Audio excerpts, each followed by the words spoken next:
અને ઈ મારા મા બાપ પાસે જઈને બેઠો, 3 વાર મારા પપ્પા પાસે ગયો, ત્યારે મેં એની મેટર ચૂપ રાખી હતી. પણ આન્યા હવે એક પછી એક બધા હારે ગેમ કરે છે, તો મારી હારે ગેમ કરી. નમસ્કાર દર્શક મિત્રો, આજના એક નવા વિડીયોની અંદર તમારું સ્વાગત કરીએ છીએ. દર્શક મિત્રો, અત્યારે કીર્તિ પટેલ અને ખજૂરભાઈનો વિવાદ સોશિયલ મીડિયાની અંદર ખૂબ જ ચાલી રહ્યો છે.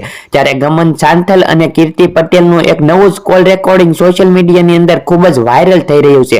દર્શક મિત્રો, આગળ તમને આખું કોલ રેકોર્ડિંગ સંભળાવું છું. ગમન સાંથલ એમ કહે છે કે હવે તું સમાધાન કરી નાખ, આ મેટર બહુ આગળ નથી વધારતી તેવું ઘણું બધું ગમન સાંથલ કહે છે. ને કીર્તિ પટેલ પણ ના પાડે છે, નહીં મારે હવે કરવું છે, હવે લોકોને મારે આંખું ઉગાડવી છે તેવું કીર્તિ પટેલ ઘણું બધું બોલી રહી છે. દર્શક મિત્રો, આપણે વિડીયોમાં મોડું નહીં કરીએ અને હવે આપણે વિડીયો કરી દઈએ ચાલુ. તે પહેલા તમે કોને સપોર્ટ કરો છો, કીર્તિ પટેલને કે ખજૂરભાઈને, તે કોમેન્ટની અંદર લખવાનું ભૂલતા નહીં. ખજૂરભાઈને સપોર્ટ કરતા હો તો વિડીયોને લાઈક કરી દો, ચેનલ સબસ્ક્રાઇબ કરી દો. દર્શક મિત્રો, જોઈ લો હવે આ ગમન સાંથલ અને કીર્તિ પટેલનું કોલ રેકોર્ડિંગ સાંભળો. આ કોલ રેકોર્ડિંગ. હા, જય દીપોમાં, જય દીપોમાં. બોલો બોલો. બસ એકદમ મોજ મોજ. પ્રોબ્લેમ તો ઘણા વર્ષોથી છે જ તે, પણ અત્યારે લગીને ચૂપ હતી.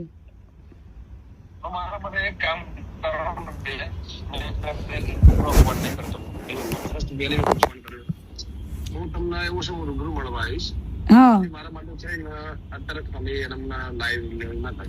નહીં પણ આની અંદર કોઈ સમાધાન નું હાથ કઈ મારે કેવું છે જ નહીં, પણ દુનિયાને ખબર પડવી જોઈએ કે વ્યક્તિ શું છે.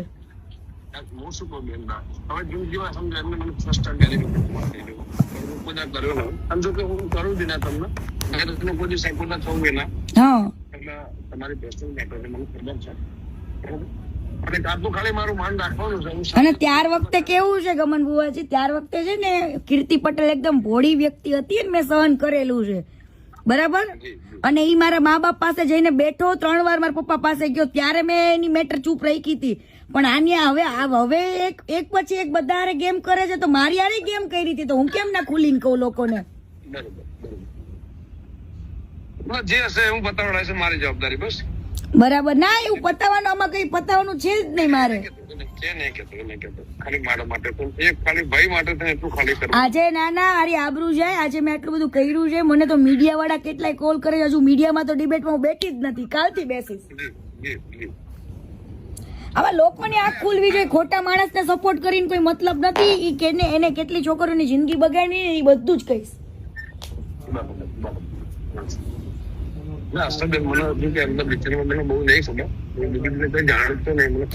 મેં તો સાથે કામ કરેલું છે ઘણા 1 વર્ષ સુધી,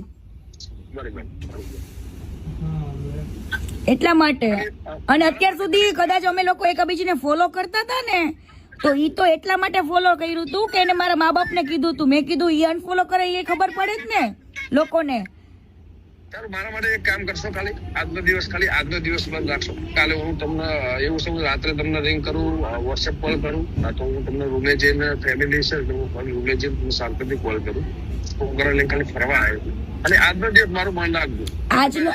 આજનો દિવસમાં એવું છે, મેં ટાઈમ મૂક્યો હોય ને, ટાઈમ ને કોઈ દિવસ હું ઉલી નથી કરતી, કેમ કે લોકો પછી મને એવું કે મેં કોઈ વસ્તુ માટે નથી કર્યો, મેં લોકોની આંખો ખોલવા માટે ઓનલી ફોર આ વસ્તુ કરું છું.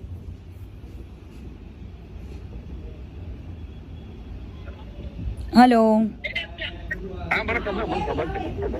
બરાબર.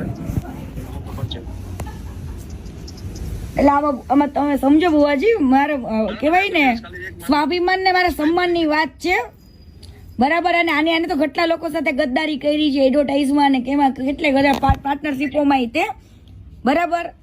એને બધે માલિક જ બનવું છે. અમે લોકો જયારે કામ કરતા હતા અમારી કદર નથી કરી.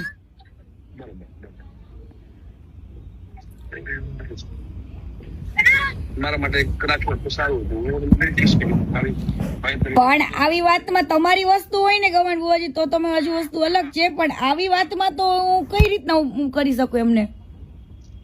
એક કામ કરો, હું તમને 10 મિનિટમાં કોલ કરું, છોકરોને ખાલી. હા, વાંધો નહીં. હા.